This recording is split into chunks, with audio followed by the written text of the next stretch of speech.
Ma mémoire, ben, j'ai beaucoup moins de mémoire que la plupart des gens. J'en ai un petit peu, mais j'oublie très vite tout ce que j'ai fait, tout ce que j'ai vécu. Je suis obligée de marquer tout. C'est nouveau? Non, j'ai jamais eu de mémoire.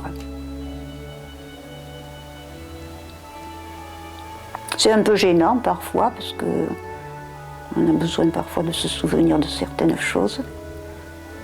Mais j'y peux rien. Hein. Ça, c'est sûr qu'il y a des noirs, des trous noirs par moment. Et est-ce que ça a des avantages? Ça a des avantages, oui,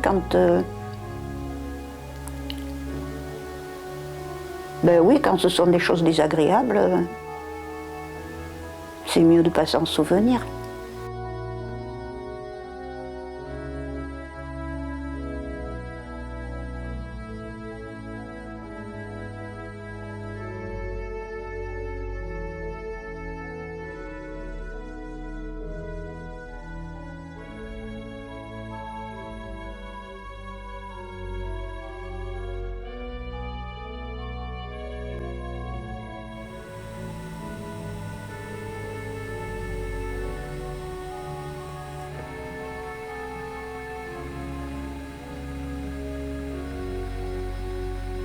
Qui étaient mes grands-parents.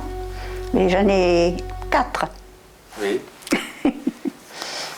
Mon grand-père paternel, oui, c'était Gaston Lavaux. Il était un grand chasseur. J'ai beaucoup de photos de lui avec son fusil et ses chiens. Il avait un magasin sur le port avec des employés qui tissaient qui faisaient des toiles pour les bateaux. C'était un magasin tout en longueur. J'y suis revenue. Celui qui a un commerce là m'a bien accueilli. Je lui ai expliqué pourquoi je venais.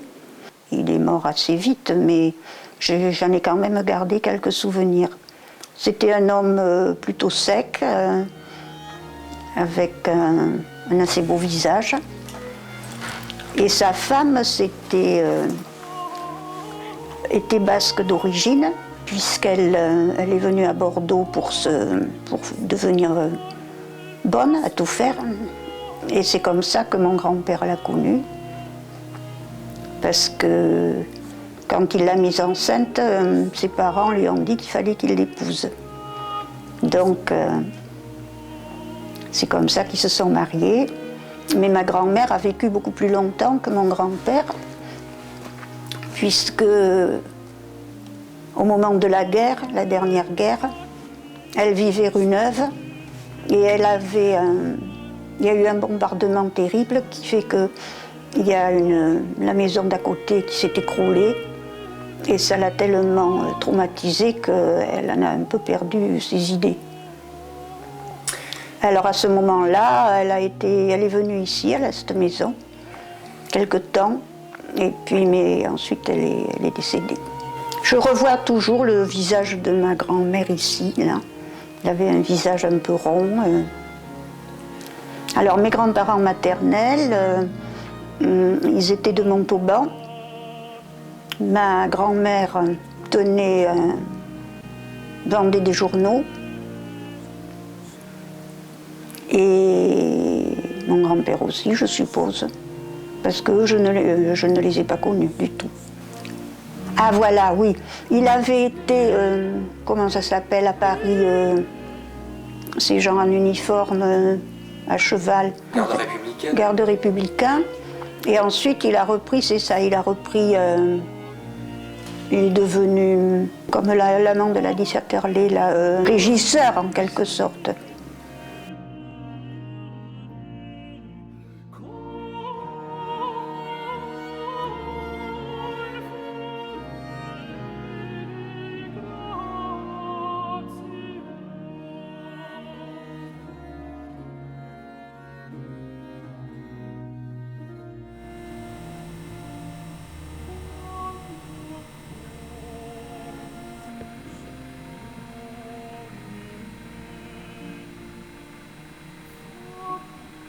Mon père, c'était quelqu'un de très très gentil, qui n'a pas eu de chance parce qu'il a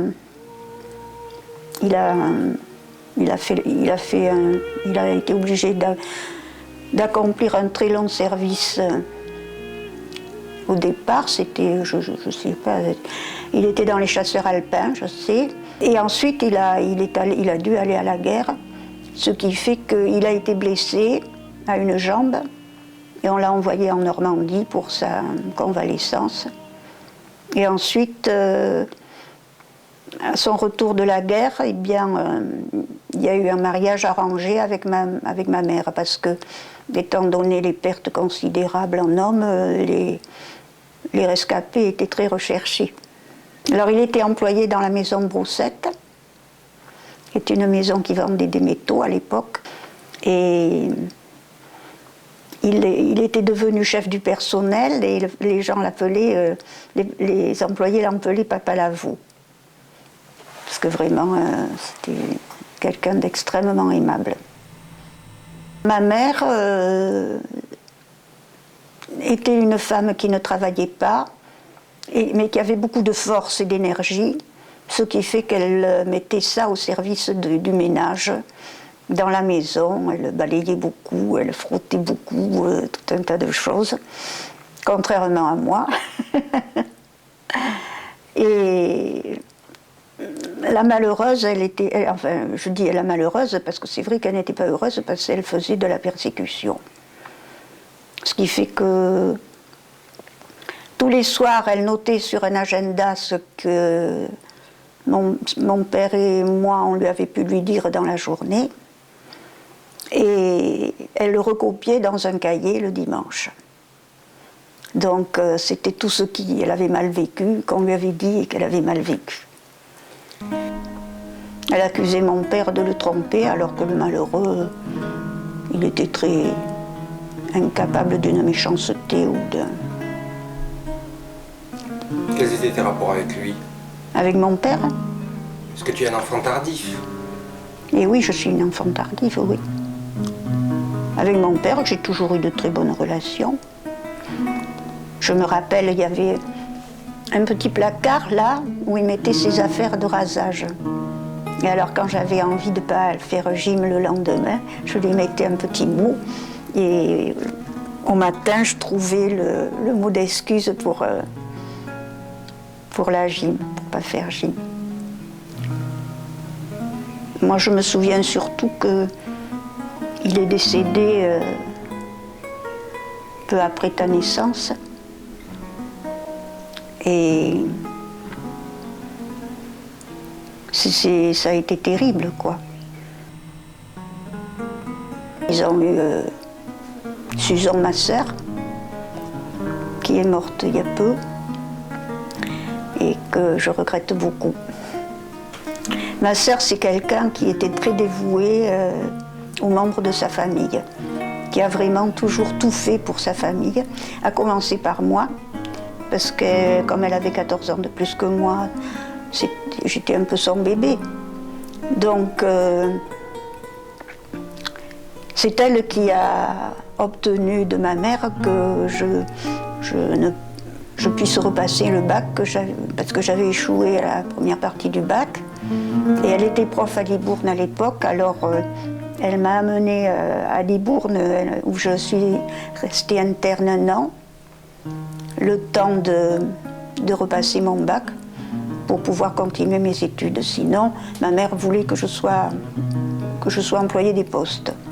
Donc, grâce à ma sœur, j'ai pu continuer mes études. Et elle a toujours été dévouée pour tout le monde. Je sais qu'elle s'est beaucoup occupée de ses fils et ensuite de ses petits-enfants. Elle ne pensait qu'à ça. Elle aimait beaucoup Anne aussi, ma fille. Et c'était une personne délicieuse. D'ailleurs, j'ai toujours sa photo sur ma table. Et je lui parle de temps en temps. On était de la petite bourgeoisie, parce que ma mère avait voulu me mettre dans une école catholique privée, un institut, et je sais que j'étais parmi les moins riches. Et que donc j'étais un peu méprisée à cause de ça. Et tu as grandi dans cette maison? Je crois que j'avais 5 ans quand on y est arrivé. Donc oui, j'ai grandi.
Je me souviens de la petite cahute qu'il y a sur la place Saint-Genès, où il y avait des Allemands qui surveillaient tout depuis là. Je me rappelle aussi que quand un Allemand nous demandait ça, un renseignement pour aller quelque part, son chemin, on l'envoyait en sens inverse. Quoi encore? Je me souviens que j'étais en voyage avec ma sœur. Une fois, on était dans un restaurant de gare et il y a un Allemand qui était venu me porter une pomme. Je pense qu'il devait avoir une fille de mon âge ou quelque chose comme ça. Je me souviens que ma mère pestait contre les Juifs qui étaient commerçants dans le cours Gambetta. D'après elle, c'était des Juifs, je ne sais pas pourquoi. Alors, est-ce que... Je sais que tu te souviens de la première fois où tu es allé au cinéma, par exemple. Ah oui, C'était pour aller voir Blanche-Neige et les 7 nains. Et j'ai eu tellement peur que je voulais qu'avec ma sœur qu'on s'en aille vite, vite. J'étais terrorisée. Tu as eu une enfance assez solitaire. Non, solitaire oui, parce que ça dépend jusqu'à quel âge. Solitaire jusqu'à ce que je puisse sortir toute seule. Parce que ma mère ne voulait pas inviter d'autres gamins parce que ça salissait le couloir. Mais après, je me suis fait des amis, là, 2 sœurs. Et comme on était plus grandes, on circulait dans Bordeaux. Et notamment, on allait dans les églises s'asseoir pour écouter les répétitions des concerts. Et Jacqueline était fanatique de Bernanos, ce qui fait que j'ai lu assez tôt les œuvres de Bernanos, par ricochet. On en parlait ensuite.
J'ai toujours beaucoup aimé lire. Je lisais, si j'avais rien, je lisais n'importe quoi, ce qui me tombait sous la main, pourvu que je lise. Il y a eu toute une époque où je ne pouvais pas m'endormir le soir si je n'avais pas lu un peu avant de me dormir. Ma mère avait une bibliothèque dans cette pièce qui était fermée à clé, où elle mettait sa littérature à elle. Et ce qui fait que j'étais obligée de lui voler la clé de temps pour pouvoir en chipper. Et sinon, quand il y a eu le livre de poche, pour moi, ça a été vraiment une aubaine incroyable. J'étais une élève très appliquée. Pour moi, c'était important. Je n'étais pas dissipée, j'étais sage. J'ai toujours aimé les lettres, beaucoup plus que les maths ou les langues ou autres. J'ai toujours eu du goût pour les lettres et je me voyais bien prof de lettres. Je ne connaissais aucun garçon. La particularité pour moi de l'époque, c'est que en classe, il n'y avait que des filles. Je ne connaissais aucun garçon, même dans la famille. Il n'y avait pas de garçons, il n'y avait que des adultes. Ce qui fait que pour moi, les garçons, c'était l'inconnu. C'était une race à part, lointaine.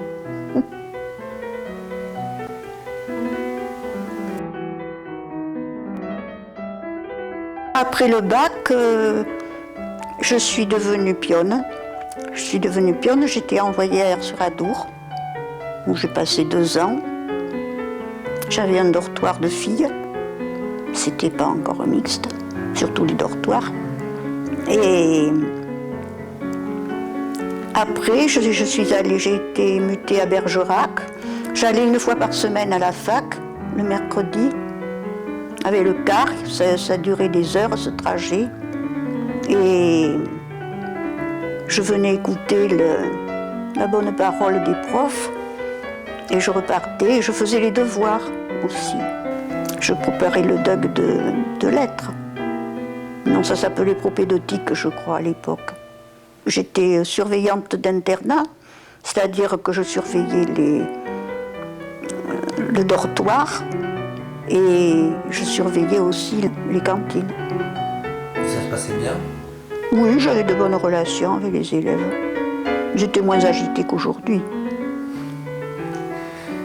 De toute manière, il fallait que je gagne ma vie d'une part et d'autre part, parce que mes parents m'auraient pas payé d'études, et d'autre part, ma sœur m'avait conseillé de sortir de la maison et de partir ailleurs. Donc pour moi, ça a été la bonne solution. Pourquoi est-ce qu'elle t'avait conseillé ça? Parce que la vie avec ma mère n'était pas facile.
Et alors l'année suivante, j'étais à Bergerac. Et c'est là que, c'est à cette occasion, comme on prenait le train toutes les semaines pour venir à Bordeaux, toujours pour suivre les cours, il y avait une autre pionne qui était devenue mon amie et qui vivait un grand amour avec un garçon. Et alors elle voulait à tout prix que moi aussi je connaisse le grand amour. Et c'est comme ça qu'elle s'est arrangée pour me faire connaître ton père, qui lui-même prenait le train, parce qu'il était au lycée de garçons de Bergerac, lui Pion. C'est ma copine qui nous a présentés. Et ton père m'a demandé si je voulais sortir avec lui. Donc j'ai accepté, c'est comme ça que ça s'est passé. Ah, il était très beau, il avait beaucoup d'humour, donc il m'a beaucoup séduite. Ton père et sa sœur et son frère formaient un trio très soudé. Ils avaient leurs jeux de mots, ils avaient leurs histoires communes, D'ailleurs, il y avait un garçon qui s'appelle Zaza qui était amoureux de Béatrix et qui en était très malheureux aussi parce que comme moi, il se sentait exclu.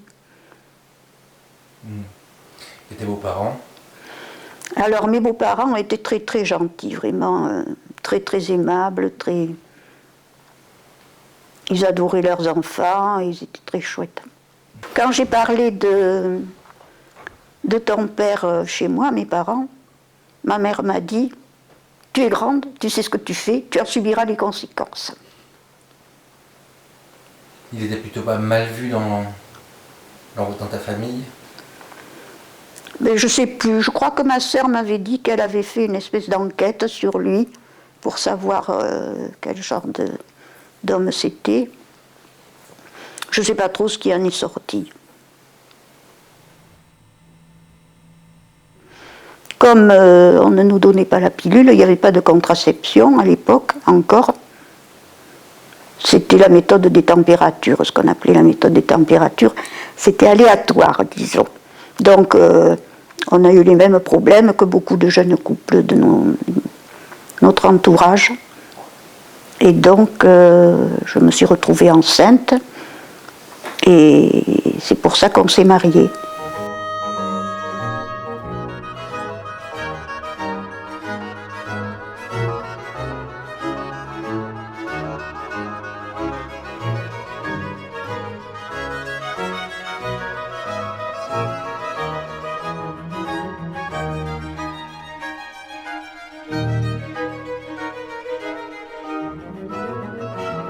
On était encore pions, tous les deux, donc on a essayé de se rapprocher de Bordeaux parce qu'il fallait qu'on termine nos études. Et on a fini par se faire affecter par ici, à Talence d'ailleurs. Et on a continué à travailler pour avoir nos examens. Anne, elle est née à Bordeaux, ici à Talence. Ça a été très dur pour moi parce que ton père était au service militaire et comme c'était ma première naissance, ça a duré très longtemps, j'ai souffert pendant très longtemps. Et comme j'étais toute seule, je me souviens que j'avais pris la main de l'infirmière pour avoir une main, un être humain à toucher. Ça a été assez dur. Une fois l'accouchement fini, c'était le bonheur, ça c'est sûr. Je parlais de l'accouchement, moi, c'est tout. Mais le fait d'être mère, qu'est-ce que ça représentait pour toi à ce moment-là? Ça représentait un lien charnel avec, pour mes 3 enfants, ça a été le cas. C'était vraiment physique, c'était un lien. D'ailleurs, justement, j'en parlais avec Claudine, là, ces jours-ci, j'ai été très surprise parce qu'elle m'a dit qu'elle n'avait pas allaité ses fils. Et moi, je trouve ça vraiment extraordinaire parce que moi, ça allait de soi qu'il fallait que j'allaite les 3. Je me souviens, on avait un petit appartement à Talence et j'étais au lycée de Talence, j'étais passée de l'internat à l'externat parce que je ne pouvais plus faire à la nuit, il fallait que je sois chez moi. Donc je surveillais les couloirs et la récréation. J'ai fini par avoir propédeutique. Le DUC? Oui, ça s'appelait propédeutique à l'époque. Et sauf erreur de ma part. Et ben, j'ai continué, j'ai essayé de faire la licence après. Mais entre le pionica et le bébé, c'était pas évident de trouver assez de temps pour travailler. Alors après, donc, il s'est écoulé 2 ans jusqu'à la naissance du second enfant. Quels ont été ces 2 ans? Qu'est-ce que j'ai fait pendant ces 2 ans? Qu'est-ce que j'ai fait pendant ces 2 ans? C'était en pleine guerre d'Algérie. Ah, ben oui, ben c'est ça. Ah, voilà, je me souviens maintenant. Voilà. Comme Yves était toujours au service et que moi, mes années de pionica prenaient fin, il fallait que je me trouve un boulot.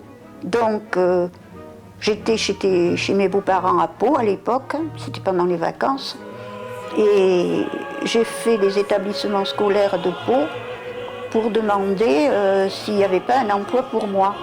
C'est ainsi que j'ai été embauchée comme maîtresse auxiliaire au lycée professionnel Barada de Pau. Donc j'ai commencé à enseigner là, et je devais faire lettres, histoire et géo. 3 disciplines à la fois, plus l'instruction civique. Donc j'avais pas mal de boulot, et j'ai été inspectée pendant cette année-là. Et c'est l'inspecteur qui m'a poussée à passer le concours d'entrée à l'école l'ENA, c'est-à-dire l'école qui préparait au professorat de l'EP. Ce que j'ai fait, j'ai donc passé ce concours, j'ai été reçue, et c'est ainsi que je suis partie à cette école qui était à Toulouse, pour 1 an. Donc j'ai passé là, et c'est cette année-là que tu es née. Parce que quand je suis partie là-bas, j'étais enceinte de toi.